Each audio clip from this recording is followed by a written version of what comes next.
So my name is Nathalie Clicquot. I'm a project advisor working for the Life Clean Energy Transition Program at CINEA. And you've heard about CINEA before. We manage a wealth of funding, EU funding program related to the Green Deal. The Life Clean Energy Transition sub-program is relatively new. Is one of the new sub-programs of the Life, and will support a type of project that we will hear today about market uptake activities in energy efficiency that were previously supported under Horizon 2020. And then in case you have questions on the Life program, there will be a stand outside and you can learn more about Life and the Clean Energy Transition sub-program in particular. Today we have with us Argyro Yakumi. Argyro is a senior researcher at the CRES, the Center for Renewable Energy Sources in Greece, and she will tell us more about Prodesa, which was a project funded as a project development assistance project, which aimed at mobilizing municipalities and bundling municipal projects to reach a bankable scale, I would say, and to mobilize also private financing for energy efficiency improvements. So I think without further ado, the floor is yours. Thank you very much. Hello from my side. As Natalie said, I work at the Center for Renewable Energy Sources and Saving, which is the national energy agency in Greece, and we were involved as partners in Prodesa. I will be giving this presentation today. Ms. Eva Athanassakou from UDT Energy and Environmental Design couldn't attend today's meeting because due to a reason of other meeting arrangements that couldn't be rescheduled. So without further delay, I am going on with the presentation. So this project started in 2017 and ended in beginning of 2022. It was financed by Project Development Assistance PDA instrument of Horizon 2020. 13 partners were involved in this project, and the main scope was that 7 municipalities that are located in the metropolitan area of Athens joined forces in order to develop showcase energy efficiency project, bundle energy efficiency interventions in larger projects, and utilize innovative financial tools and attract private investments by means of energy performance contracting. The partners involved were 5 municipalities, the 5 you can see in the first bundle, that were engaged to develop projects within Prodesa and proceed with tendering and signing contracts. We had also 2 municipalities participating as replicators, and through the Central Union of Municipalities of Greece, we tried to disseminate all results to all municipalities throughout Greece. Also, we had some facilitating partners, that was UDT Energy and Environmental Design, that had the project management and coordination support and also technical support. My organization, CRES, that gave support to regulatory issues and technical support. Infinity to support on project financing issues. ECN, which is the European Crowdfunding Network, and support on crowdfunding issues, as crowdfunding was also investigated as a financial source. And finally, Kelemens company, which is a law firm, and gave us legal support.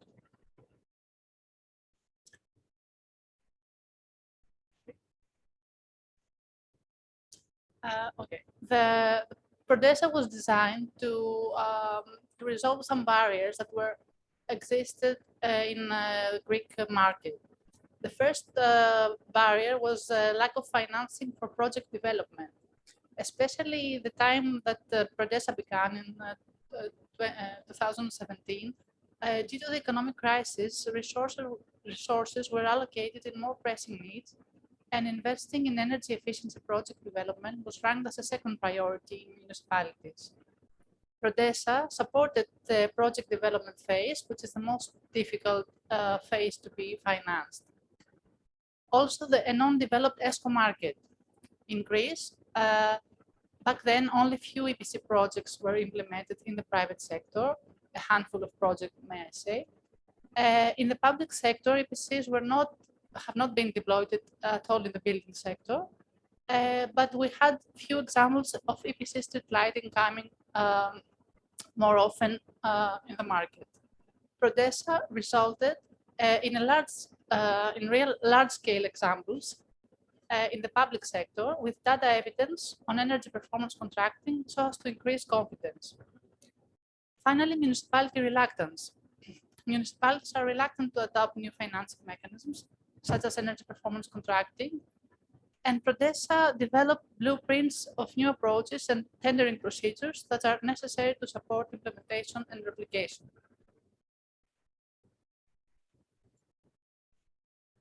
The project structure. To achieve our objectives in this project, we started with some parallel activities pertinent to detailed design of energy efficiency projects, investigation and comparative assessment of available funding mechanisms, and a two-stage public-private dialogue implicating ESCOs, financial institutions, municipalities, and the government through the Ministry of Energy and Environment, which is the relevant ministry.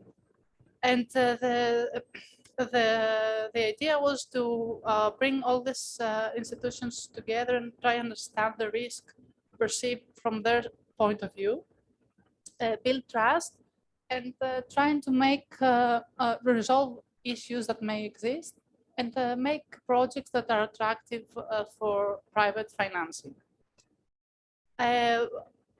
Based on the results of these activities, parallel activities, we then proceeded with project bundling, and financial engineering in order to make sizable projects that can maximize the investment of private funds. And last but not least, we went with the tender preparation of the documents and tender launching so as to have actual investments implemented in the public sector. Throughout the whole period of the project, we had capacity building activities running towards the municipalities and their teams and their subcontractors, but also after a while towards other municipalities countrywide in order to replicate the results from the participating municipalities.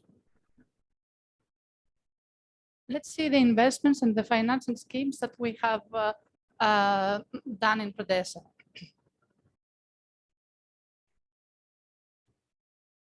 So to give you a hint about the group of buildings that we had in our hands through the municipalities participating, we had mainly school buildings.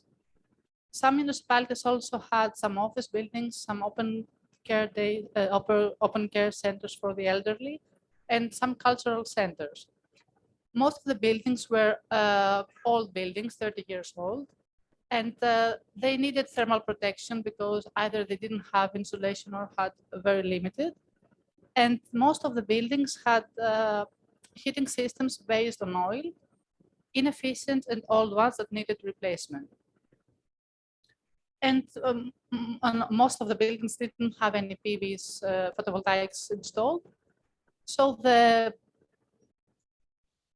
mix of interventions that we ended up was to apply thermal insulation mainly on the rooftops, replace the existing oil heating systems and leave behind oil or natural gas and go towards heat pumps so as to electrify buildings, the heating system of buildings.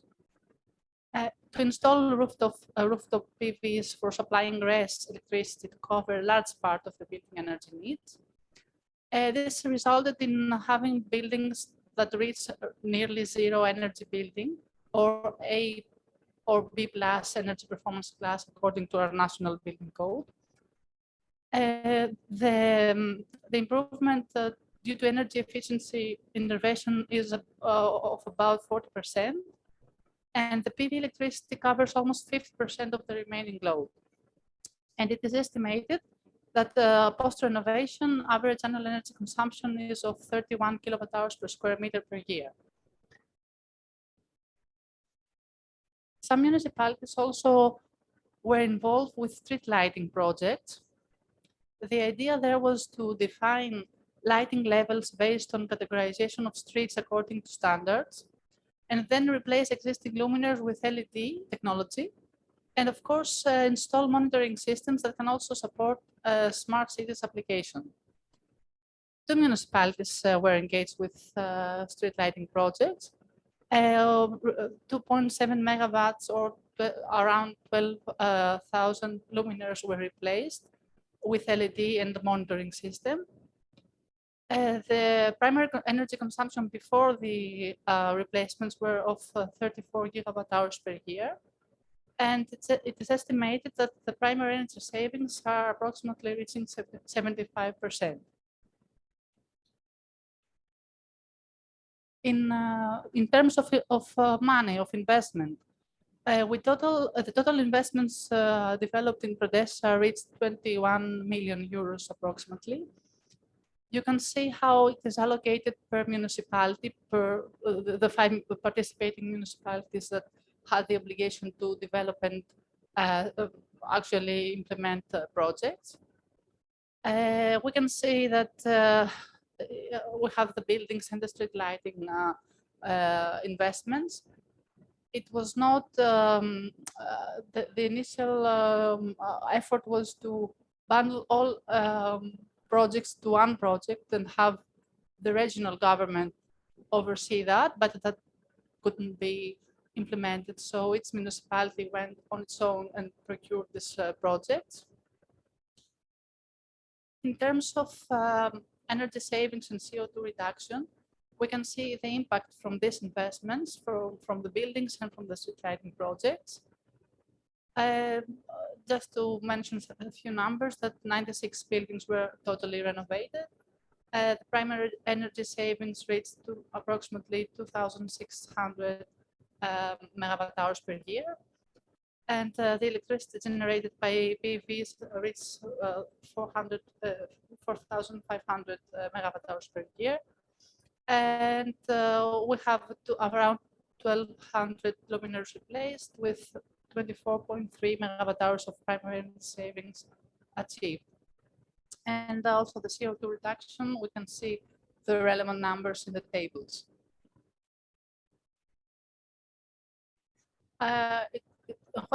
What has to do with the financing scheme? This was the most perhaps tricky and difficult thing to do. Beside of mapping the available sources, grants or other subsidy schemes that were running through that period that Prodesa ran in our country, we also tried to mix these available funds, grants, with private financing resources through energy performance contracting. And just to mention that we also looked for crowdfunding as an option, but because the only type that is available in Greece is the donation type with rewards, we saw that it can only play a limited part at this point of time. So municipalities try to do some small scale projects like 20,000 euros project, like in a single elderly home of people to change the window frames, for example, because the reward type does not give the investment, the companies, the right incentives to be involved in such a project. We will see in more detail later on how each municipality have a mix of different sources. I'm giving some examples in this table. So I will go on with the energy performance contracting and tendering procedures. That was also something quite new for Greece. And we had to find out how we will procure these projects. and which is the most suitable tendering procedure. We tried to take some parameters into account in order to find the right way. First of all, because we talk about public sector, we had to respect the public procurement law of Greece, which is the one transposed from the directive, the European directive, to national law. We also had to take into consideration requirements imposed by financing entities that are used in the financial mixture. We had the point of view of the ESCOs and the market through the ESCO dialogue, and that was very helpful for us. Also, the participating municipalities, because at the end of the day, they would be tendering and procuring this investments. And finally, we had as a guide, the Eurostat's guide to the statistical treatment of EPC, in order to try to keep the contracts off balance sheet. That was a very helpful document, even though we couldn't stick always to the rules and the guidance it provides.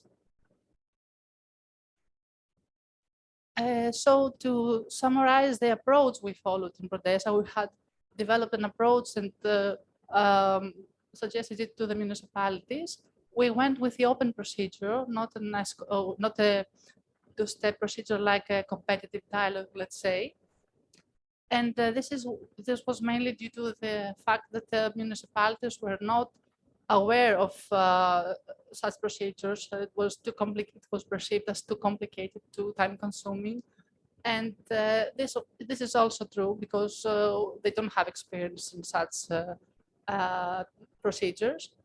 And given the fact that Prodesa financed the development phase, so we had some preparatory work before the actual EPC tender able to be financed by Prodesa, and that is the energy audit that the municipalities conducted for their buildings in order to identify the baseline consumption and to see which technical solutions they should follow for each building.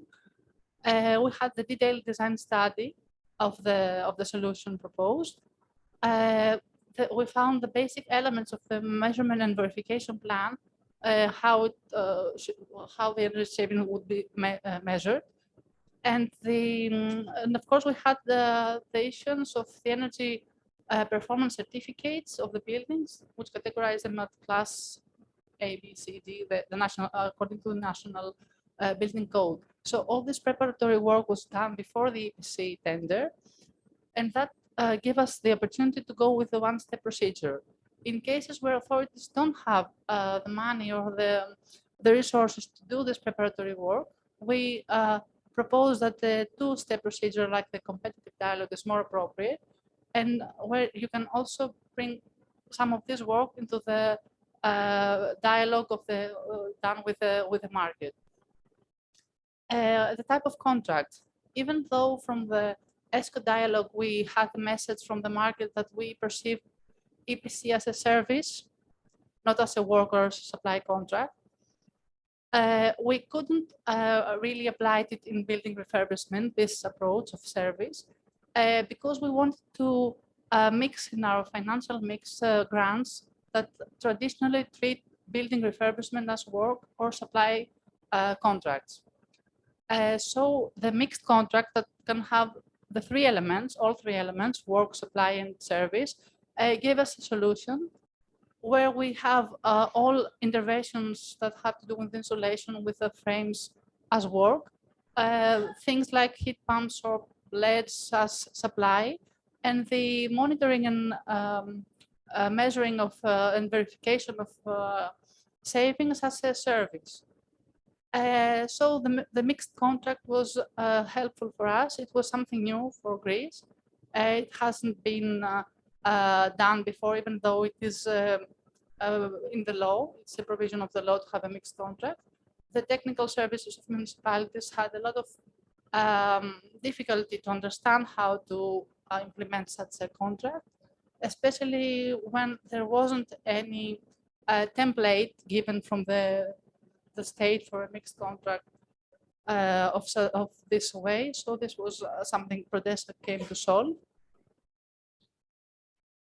And concerning the EPC type of model we used, we saw that the guaranteed saving model was more close to what the market and the municipalities anticipated from such a contract, to have a guaranteed level of energy savings. And the ESCO guarantees to achieve a minimum level of energy consumption and of cost savings, and over the duration of the contract. Energy consumption savings are expressed in kilowatt hours, but also in monetary terms using an agreed energy price. And the energy performance contract makes it clear that the ESCO is responsible for ensuring that the design, construction, installation, and performance of the EPC measures, including those specified and designed by the authority, should meet the standards set out in the EPC. As we said, most of the design were done as a preparatory work, so the ESCO had to be engaged also with the design of these measures to meet the standards. Fixed operational payments were given towards the ESCO, given that the guaranteed levels were met of energy saving, of fresh production. We will see later on of the measurement and verification protocol used. And if there is a shortfall of in actual energy achieved savings, then the ESCO pays the difference between the guaranteed savings and to the authority in a proportional way from the deviation. So the prerequisites for contracting authorities for municipalities in our case were a mix of what the public subsidy programs already impose on them, which is clear legal ownership for buildings, permissions, documentation depicting the actual status of the building, a primary seismic control bulletin showing that there is adequate seismic capacity. This is very important because Greece is a country with seismic activity, so we have to know that the building that we're putting money to be renovated for energy should be statically adequate and will not have a problem in a case of an earthquake. And of course, to have an energy performance certificate according to the National Building Code. So additional to those prerequisites that are already known to municipalities, we had the energy audit, which was something new for most of the municipalities, and the identification of technical solution and the energy upgrade that it will bring, both as national, both on the energy performance certificate level from class F to A, for example, but also in actual terms of actual energy being saved as identified through the energy audit. So we had both approaches followed in our investments. This is depicted also in the measurement and verification plan that we proposed to municipalities and they followed in their tenders. The measurement and verification plan was an outcome from both the ESCO dialogue and the seeing other projects and protocols like IPMVP, international protocols. But we also saw what is more, what suits better these investments and the municipalities. We saw that we have always have to keep in mind the energy performance certificate, the National Building Code. Even though ESCOs don't work with this concept, they work with actual savings as measured in the building. We know that most of the targets that the municipalities have has also to do with their upgrade in the national certificate scheme. So this is an important thing we have to follow. We have to know the technical solutions that we implemented, how they upgrade the building. So one pillar, let's say, of the measurement of verification is to see the upgrade according to the National Building Code. The second one has to do more with the private sector and what they want to see. Companies, ESCO companies were willing to measure the performance of the measures implemented in the investments, but they didn't want to have a measurement and verification program that would impose to them responsibilities above their jurisdiction, above their control, let's say. So we opted that the best solution is to to carry out measurements and monitor the equipment performance. This was the main idea used. So we have to have measurements for key parameters and see the performance of different technical systems. If and this measurement activate the deviation from the savings we set. So according to real measurements of equipment installed, if we have a deviation from the guaranteed standards and levels, then we have the clause, the penal clause giving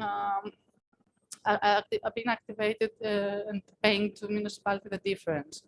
And the third pillar had to do with having the possibility to monitor and remote monitoring for all buildings, because most of the municipalities bundle 10, 20 buildings together. So it was important to have a remote monitoring to keep historical trending, being able to benchmark among buildings of the same category, schools, let's say, and have key performance indicators.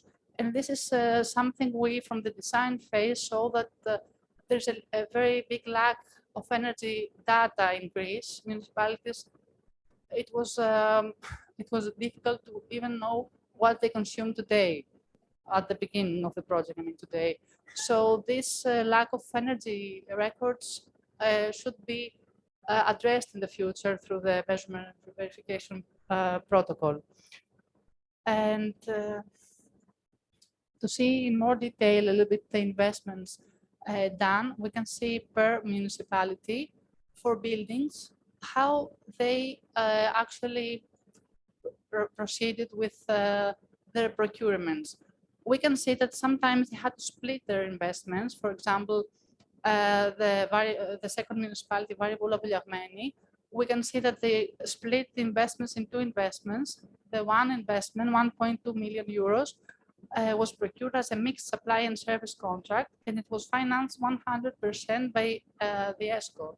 This is something very new for Greece. It was the first 100% ESCO contract ever performed. And as we mentioned earlier, it utilized the guaranteed savings model contract. It was a 5-year duration contract with M&V program already embedded in the tender documents, and with penal clauses for not reaching the guaranteed levels. They also had a second investment of 0.2 million euros that had to do with insulation, and they decided to split these investments because the ESCO would be participating with 100%, and it was not bankable, the project with insulation. They couldn't pay off the savings, so they decided to split it, and for the first time to have an ESCO contract to be with more easy to finance interventions. The first municipality, the city of Aak, here we can also see that they had a very ambitious plan, and they tried to mix different sources, a public grant, ESCO, with ESCO would participate with around 70%, but they also had a public grant. This was very innovative, and they also had the second investment that is split, the 0.9 millions, was initially in the first investment, but the authority managing this grant, at the first level, they agreed with this private mixing of grants and private capitals, but at the final stage of approving the procurement, they stepped back and just had some excuses, let's say, or some reasons that they didn't want to be in the core investment with the ESCOs. So we had to split it, but this was a lesson for us, and this initiated a dialogue with the ministries that are above this authority regulating the grant, because we saw the real problem that if a grant is not designed to be mixed with ESCOs, then the regulating party feels that is going off the official guidelines. So if you don't have from above level this this vision, this thing, then it's not easy to be applied.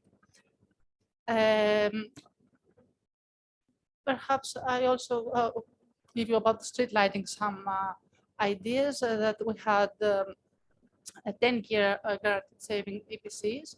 In the first case, 70% was paid to the ESCO upon completion of the work done, and 30% would be paid annually over the 10 years, given that the energy efficiency target is reached. While in the second case, the difference was that the ESCO was paid 100%, and there was a 50%, a 50% guarantee to be annually released, given that the energy targets are met. We can see that even though we had, as Prodesa, a main approach, municipalities, depending on their needs and on the specific investments, may deviate from this plan, but this is the thing that all of this, at least for a new market, you have to customize for its investment some things of the tender documents, of the characteristics of the EPC. So what were the contributions of Prodesa?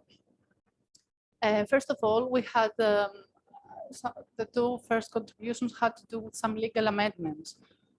We had some cooperation with the Consignments and Loans Fund, which is a financial institution that provides financing to municipalities. And we tried to provide a guarantee mechanism of payments for the ESCOs when contracting with the municipalities. This could not be done as such, but we had to have a legal amendment in order for the fund to be allowed to, empowered to do so. And this legal amendment came with Law 4643 of 2019. And the second amendment had to do with the use of PV-generated electricity to be able to offset electrical consumption by other municipal uses.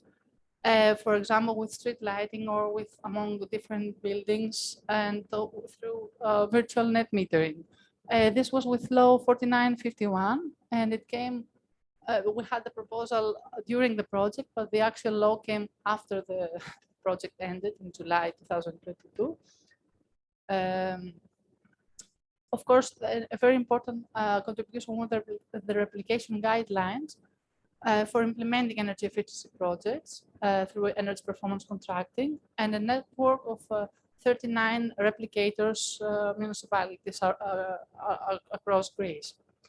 The very important thing that municipalities, we have the feedback from municipalities that there's a lack for this, is the tools and the useful materials for all steps of this procedure that are available at our website, from specifications for the design, some easy to use Excel tools for economic assessment, templates for procurement procedures and tender documents, the model contract and the MMV plan included in them. And the best perhaps thing is the real case examples that we have them on our website, but also municipalities can, or other stakeholders can try and find the procurements online and see how the others actually did it. The lessons learned because working with municipalities was a challenge, and we saw that it was very important to implicate all relevant actors from the very beginning, and not only one or two persons, but a team of persons from different departments, technical department, legal, and all departments that are going to be implicated, and make sure that they understand the basic features of an EPC. Because at the beginning of the project, when we're talking about EPC, each person understood a different thing. So to speak the same language, have the same concept, what we're going to do. And it was very, very important that we had the commitment from a higher level, from the mayor, let's say. If the mayor or the higher person in the hierarchy commits to this idea, then it sets the pace for all other departments, and this is a key to having a positive outcome. We saw that public grants, especially for the uses of buildings like schools that we examined, are essential for making building energy efficiency projects sustainable, especially when including envelope insulation. Also, bundling photovoltaics with energy efficiency interventions improves the economic sustainability of the investment. We had a difficulty, which I already mentioned, that grants coming from the previous programming period from 2013 to 2020 of the National Strategic Reference Framework are very difficult to be combined with private financing through EPC, because at least for Greece, they were not designed to be combined with private capitals. We had some solutions. We examined state aid issues. We examined the different time phasing of grants, and for example, a grant has to be paid upon 1 year of completion, and an EPC is 10 years contract. We found solutions for each of these problems, let's say, or different designs, and we were in close communication with the relevant ministries, that is the Ministry of Development and the Ministry of Energy and Environment. And we passed through all this information along the project as the project was going on. And we're trying to give them the experience for the new programming period that was programmed back in 2022 at the ending of 2021 to make compatible the EPC financing with grants, because if you have available 100% financing for municipalities, they are going to go for that and not for a more difficult approach of the EPC. And of my final slide, our major outcomes, we can say that we have standardization of the steps and the procedures that municipality has to follow in order to make such an investment. The mixing of private and public funds. We have actual real case examples of EPC projects now in Greece. We have established a replication network, and hopefully this replication network can uptake the refurbishment through EPCs in Greece. That was all. Thank you very much.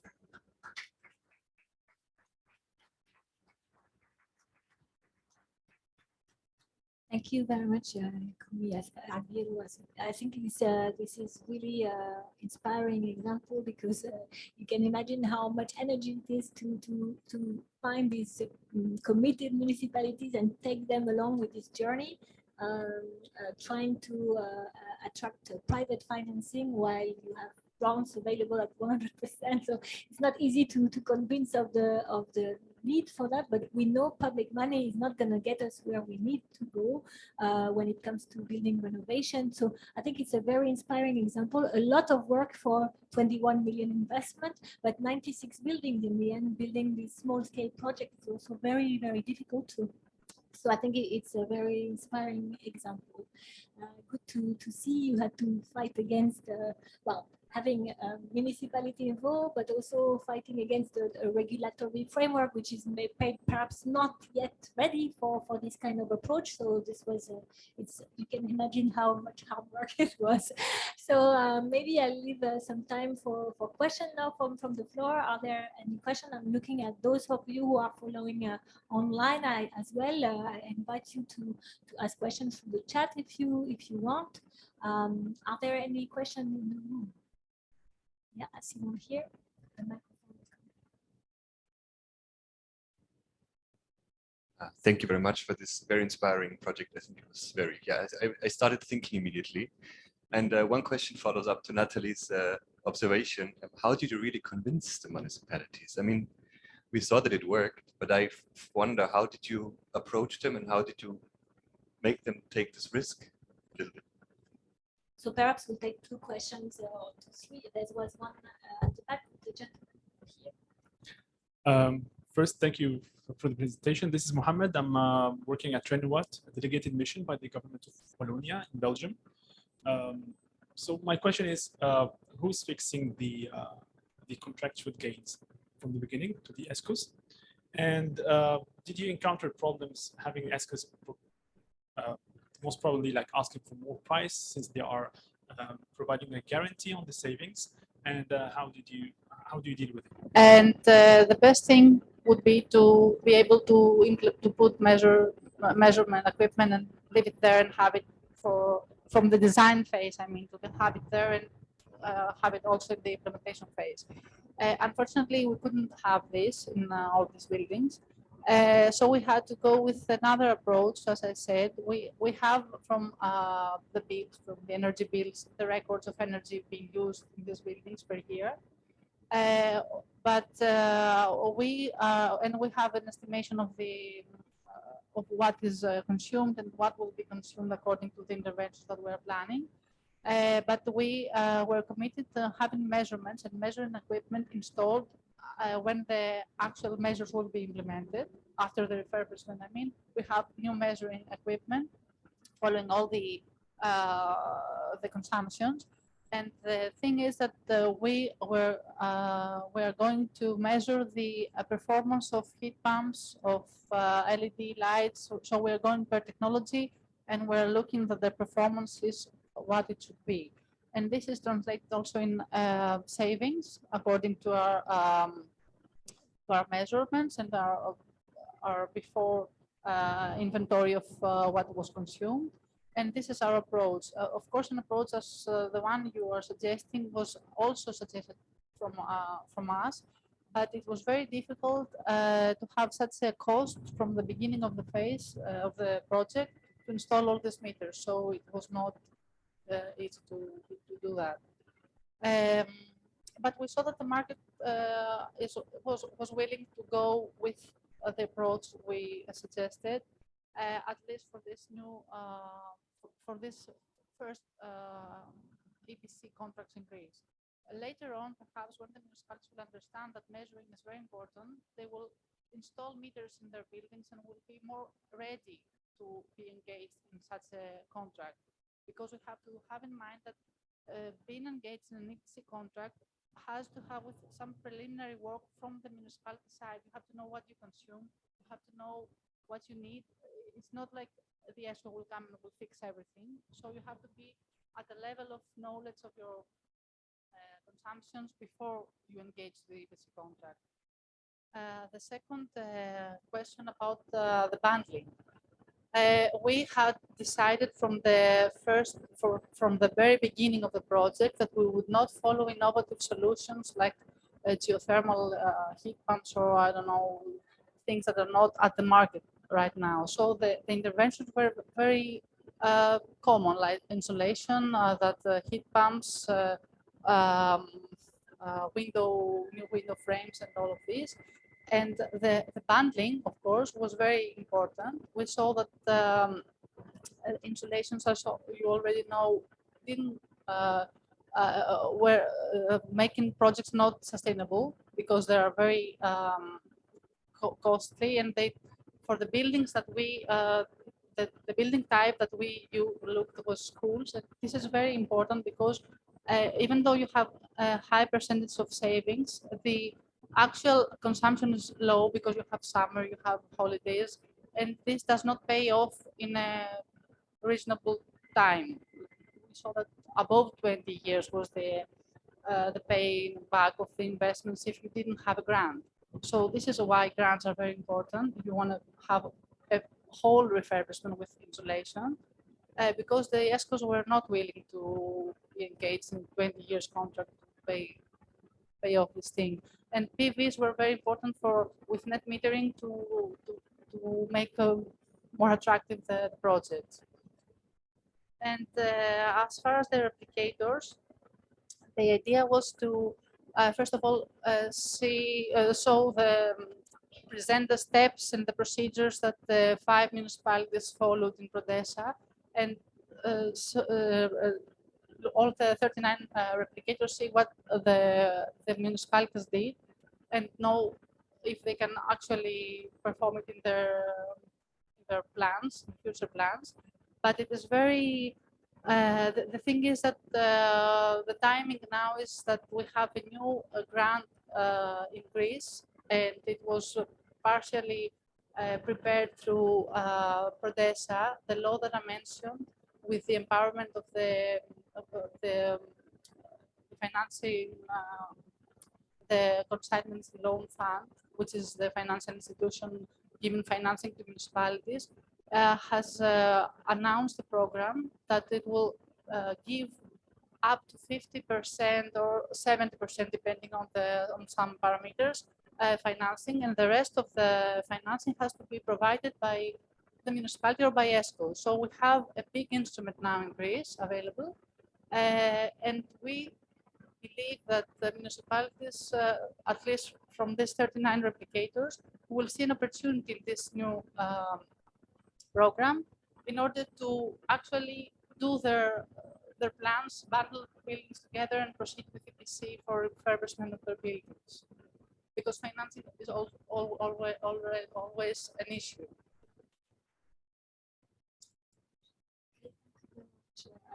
I think it was very inspiring to start our, a thread of work on public sector mobilizing a sustainable energy investment. So thank you very much. Actually, the next project that will be presented in this room would be the project Baupora, which is about supporting small and medium-sized municipality, also in renovating their public buildings. This is in the French region of Auvergne-Rhône-Alpes, so you can learn more about this. I just want to invite you to take part, so to visit the networking stands outside, and to not hesitate to have a look at the stands that are outside from our partners. And yeah, I want to wish you a next very nice day. Thank you very much.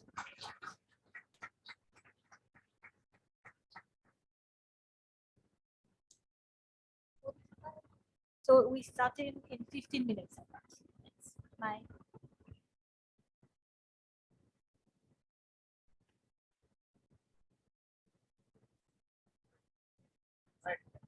Hi. Hi.